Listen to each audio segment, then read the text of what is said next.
السلام عليكم ورحمة الله وبركاته أصحاب تقاليق مالك استوكو سوغنتين وحان ليا سودو هذا بسم الله الرحمن الرحيم أصحابي مانتا وحان رأينا إلى لو ذاقو لبعضتا كدعت الصوماليا صوماليا كدعضي لبعضتا داس oo loo geystay wiil yar oo Soomaaliyeed wiil yar loos oo kuraya loos dhibaato loo geystay waxa uu geystana waxa waaye ciidamada Soomaaliya gaar ahaan caasimadda dalka Muqdisho ciidamada nabad sugidda kuwa loo yaqaano qolada ila boorka macnaha qaabilsan nabad sugidda ayaa wiil yar waxay ku sameeyeen si aan bilaadan loo dilin ay u dileen dilka marka waxa lagu leeyahay ilaa arbacadii aan soo dhaafnay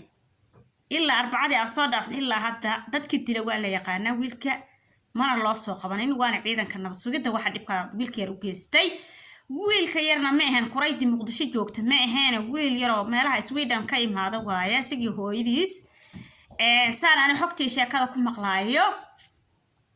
wiilka yarka marka dilkiisa waxa weeyaan toori baa la galay intii laga soo galiyo xudunta meelaha intii laga galiyo xudunta meelaha intii laga galiyo yaa ilaa iyo waxa la jiidayo meesha oo maaragtay oo loo yaqaano xudunta inta ka hooseysa ayaa toori dararararax sida naf ari oo la qalay sida ariga shafkiisa loo qalo oo kala loo qalo wiilkeeda yaani dad soo sheergareeya arkay dad oo macna gabadhi walaashiisa oo ka hadlaysa arkay gabadh walaashiisa marka asxaabtu waxaan arkay wax aanan indhaha bilaadanka iyo qalbiga bilaadanka marnaan daawo wahaan marka gabadha walaashiisa sharaxiisa ka dhageystay sheekada wiilka yarka waxa la yiri asagoo sanad iyo wax yar jiro wax yar asagoo jiro oo talaba sanad si fiican ugu buuxsamay ayaa dalka Soomaaliya oo caasimadda dalka ayaa cunuga uu ka dhoofay waxa la geeyay Sweden la geeyay dalka Yurub Sweden buu tagay kabtaas ku kor ku weynaado ku barbaaray hadda hooyadiis asaga dalkii hooyo dib ugu soo noqteen caasimadda dalka ay imaadeen waxa lagu leeyahay waxay joogan 3 isbuuc 3 week bas ay joogan wiilka sigii hooyadiis caasimadda dalka wiilka yar waxa la yiri meelaha waxa la yiri markuu maalimo joogo ayuu waxa la yiri meelaha xeebta liido ayuu aadaa wiilka yarka yaani banaanku baxayo xeebta liida ayuu aaday meeshaasna waxa la leeyahay ciidan waxa joogan nabad sugidda ayaa joogan kuwa nabad sugidda u qaabilsan ayaa jooga meel show macnaha maqaayad ima qalbaar waxay ahayd ma aqaaneen ayuu wiilka yar u aadaa oo xeebta korkeeda meesha asagoo jooda wiil asagoo yar wadankan sanad jira laga qaado ahaa ilaa intuu nin weyn oo kuray noqtana Sweden ku soo aqliyasta maxaa laga yaab Soomaaliga hata inuu saa u fahmay adi cunugi waxa la yiri kuba cabsan hata kuwa nabad sugidda ka shaqeeyaan oo way cabsanaayeen meel baar joogan ayuu waxa la yiri is hadal dhaafeen oo askarti ah markay is hadal dhaafeen wax yar murmaaba dhacay wariya soo noqo wariya meesha hamarna soo laabay dheheen bali asagina uu la murmo haddana wuxuu yiri waxaan qaqaylay ma iska sii dhaaftay toorin bay kala dawardeen way isugu tageen calooshin bay ka galeen dararararax sida ayagoo mara jeexi rabaan toorin ba cunuga caloosh laga galay dorororor illa beerka la jii sida ariga shafkiisa loo qala haddana xabad bay reebinay madax kaga dhuftaan ay toogtaan bay reebin xabadii ay ku tuuraan dadkii soo yac meesh meel xeebo dad tuuran bay ahayd dad baa soo yac oo ka soo gaar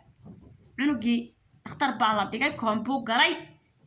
waxa la yiri dadkii ehelkii qaraabadii iyo dadkii kale oo dawladdu u shaqeynay oo la xiriiriyana ilaa arbacadii la soo dhaf ilaa hadda la taagay waxa la yiri ninkii dhibka geysta lama soo xirin waana nimanka dhibka geysta nimanka nabad sugidda ka shaqeeya waliba gaar qaybta ila boorka qaabilsan waa la yiri waxa la yiri nimankaas marka lama soo xirin waxa iidaan baa la yiri ha iidaan dadna wiilkoodii waa toori lagu jeexay oo la qashafka laga qashay sida asagoo kaliyahay beerka laga bixiro amal bay murugadiisa la ooynayaan dadna waxa la leeyahay ha iidaan ilaa arbacada ilaa hadda la taagay waxa lagu leeyahay wixii dhibka geysta lama xirin magaaladu iska baashalaya shalay oo horeeyay waxa la yiri ninka dhibka geystay shalay waxa la yiri shaqada iyo barku ka wadaal u shaqeynay lama soo xirin marka soo meesha waxa inaga soo baxayo in ciidamada nabad sugidda inay dambiilayaal yihiin inay dadka dilaan inay dadka afduubaan haddaba gabadh yareed oo la lahaa ayaga afduuban gabadh yar hata nin nabad sugidda ka shaqeeya gabadhii la laacsana asaga afduubaa la yiri marka nimanka nabad sugidda u shaqeeyaan hala iska ilaaliyo dadka ayaga dila dadka ayaga beerkii kaliya kala baxo hata dad baa la dhoofiyaa la dhahay beerkii kaliya laga bixiyo ayagaas ka buux nimanka nabad sugidda ku shaqeeyaan ku jiraan maxaan leeyahay Soomaali maxameday inta tirin caasimadda dalkan joognaa ood meelaha falaqlaysaan tuuga kale inama qalanaysa ama tuuga kale inama afduubayse waa ciidanka nabad sugidda nisa way kuwa dadka cunaya hala la iska ilaaliyo wiilkii yara ilaa hadda cadaalad muu helin waxaa leeyahay maanta iyo xalay waxaa leeyahay lagu sasaabaali markii waxaa leeyahay koombadii uu ku jiro uu ka soo fiicnaaday afku kala qaada la qaaqsas ruuxi albaabku ku soo furo isbitaalka uu jiifo waxa lagu sasay afku furan hadda si waxay u dileen naxariis darra oo bahalnimo ay u dileen cunuga ma garanaysaa war ilmo yar oo asagoo sanad jira dalka hooy laga dhoofi maantana asagoo 20 jira dalka hooy dib ugu soo noqday 3 isbuuc bas dalkiisa hooyo joog oo adiga askariga ah ee dalka iyo dadka u dhaarto dareeska aad xiratay cunug yar inta isla muruntaan wariya meeshan hamarin adigoo waa intuu isla murunteen toori aad ugu jawaabto suusasay mise maxaa dhibka inta leeg dalkiisa kala kulma ma la dhahay marka warnimayo nisa ciidanka nabad sugidda dhibkaas ay sameynayaan dawladda Soomaaliya meesha cadaalad kama jirto dawlad kama jirto dhibkaas ay geysanayaan madaxda dalka ugu sareysana indhahay ka fiirsanayaan waxaas laakiin markii la dhahay hadhow dagaal beeleed baa imaanaya ay dhib baa imaanaya markii la dhahay waxyaalahaas oo kale u ka bilowda gabadha hadda laaf duubtay oo maxaa la leeyahay xamar way dhimatay waynoo shimil lagu haayo dal iyo ehel bay ka dhalatay dadkii ehelkeedana way wada hubaysan yihiin way aarsan karaan waxay rabaan ay samayn karaan laakiin dawladda laga warsugahay dawladina fal dambiyeedka dhacay way arkaysaa ragga intaas oo dhib geysanaya ama haddii gabar laaf duuba ay noqoto haddii wax la doox noqotaba nimanka dhibka sameynaa waa ciidanka nisa ay nabad sugidda waxa oo muqdisho joogaan way madaxda sareysan indhaha ka fiirsanay nimanka waxa subinay kulli waa la wada yaqaana ma dalkii dadkii waxaan xayada waxaan u roonay baa lagu sameynaya marka maxay darada inta leeg waa in laga daba tago maxay ahayd ay dadkaas dhibaatada la gaarsiin waa inay cadaalad helaan waa inay maxay ahayd dawladda waa inay tilaabo waa inay qaato dawladda nimanka kulli magacyood baa lahayd dhibaatada wada geysana hebel la leeyahay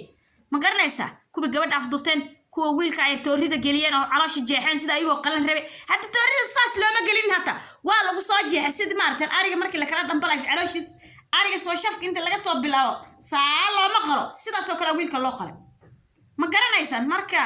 wallaahi oo billaahi oo tala waxa markaa fiiriso adiga dhanbo maskaxdaada waxaan ku dhima fadhinayso marka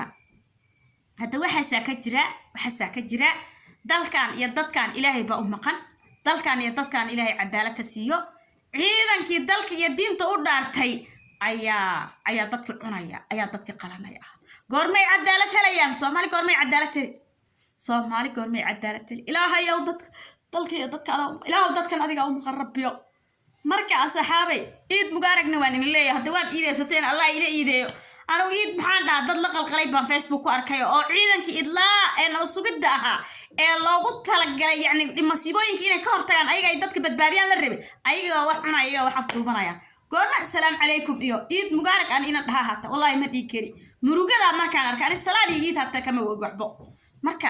asxaabtayda qaaliga share garaayo oo like saar oo maxay subscribe saar oo maxay sii gudbisiya kilibka intaas aan uga baxay